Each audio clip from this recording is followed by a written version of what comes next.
Good morning, everyone. Welcome back to my channel. I hope you're all doing great. So, today I'm basically back here to share with you another interesting topic, which is happiness.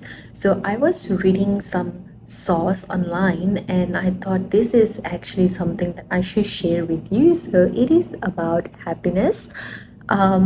Most of us are always chasing happiness in our everyday life. We are basically in a never ending race in our life to search for it, right? So, why is it so? Because why is it like we are searching for happiness and yet we are not able to be happy? It is basically because we are looking for happiness in terms of things. We are relating happiness towards materialistic things, and as a result, we are getting a temporary pleasure out of it. And that temporary pleasure is actually a temporary happiness, it is not a long lasting one.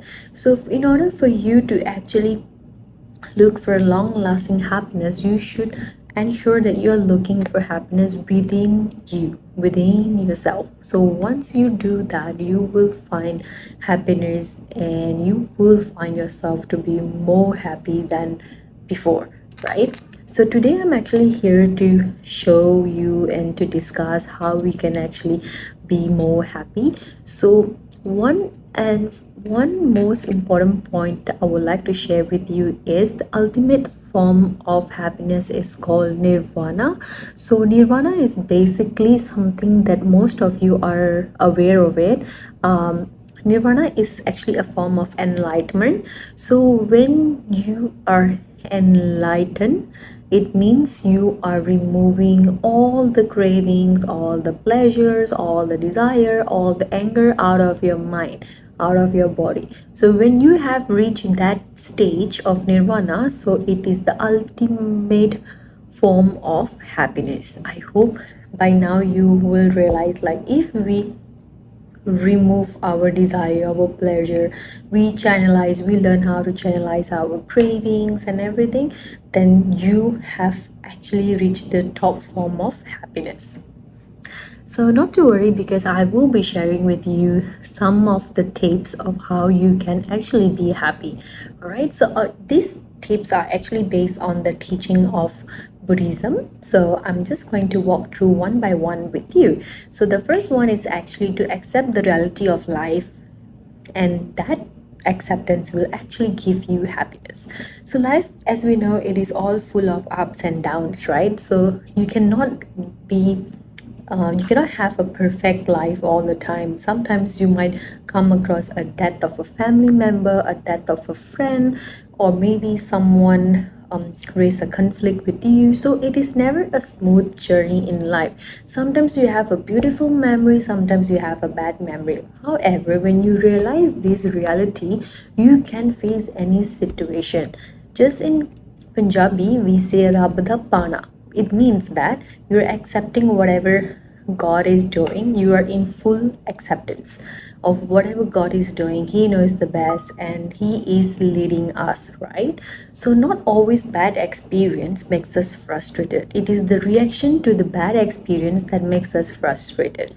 For example, when someone is treating us in a bad way or in a full anger mode, you have a choice to actually how to react to it. So if you are going to react to it by even being more angry, shouting, screaming, then you realize throughout the day that's how your mood is going to be like, right? So you have two choices: to either focus on the pain of that situation or to actually gain the lessons from it.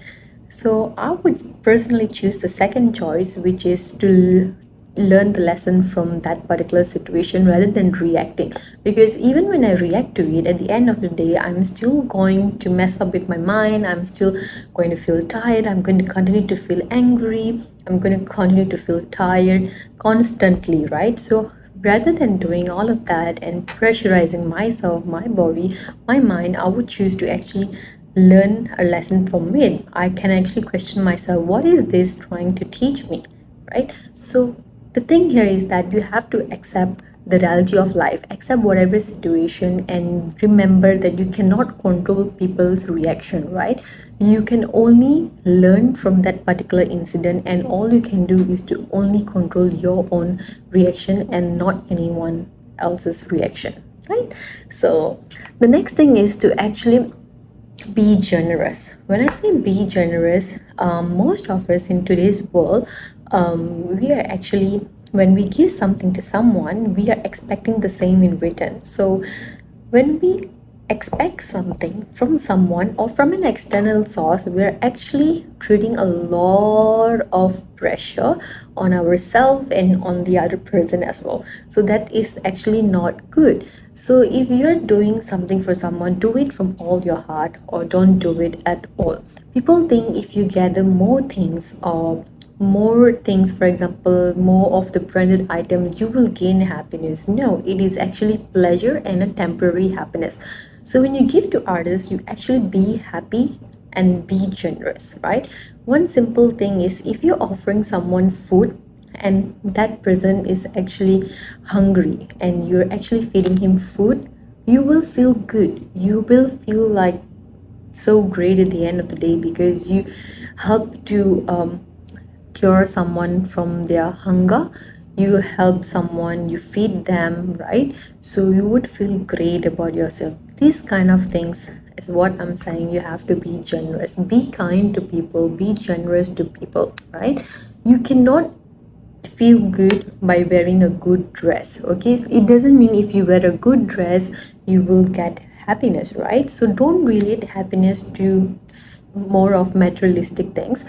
Relate happiness to things like values, like being humble, being kind. So when you help people and when you do something nice for people every day, you actually find happiness from it. And most importantly, you have to do it without expecting anything in return, right? So the third one is actually forgiving. I would like to emphasize on this point a lot because forgiving someone is actually not only forgiving someone else, it's also forgiving yourself.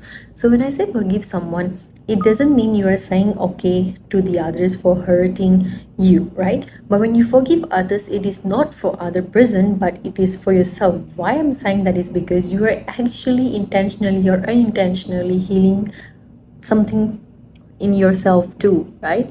So don't always relate forgiveness to just forgiving others. Always think if you're forgiving someone, you're actually forgiving yourself by healing from it, right? So that's a deep one. Do think about it.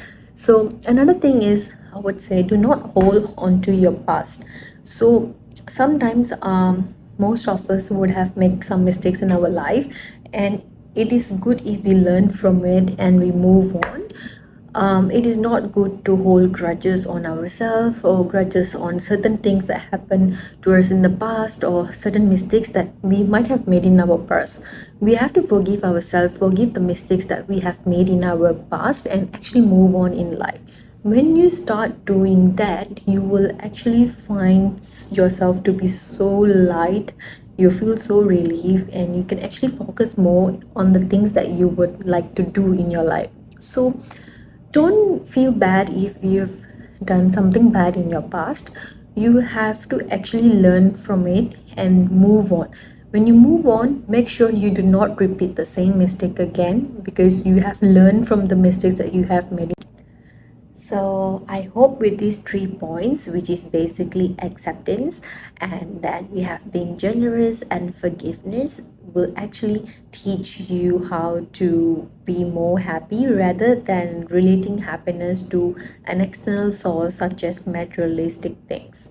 Alright, so happiness should come from within you, and I hope this vlog would have been beneficial to some of you. And to comment and let me know whether you have any further questions.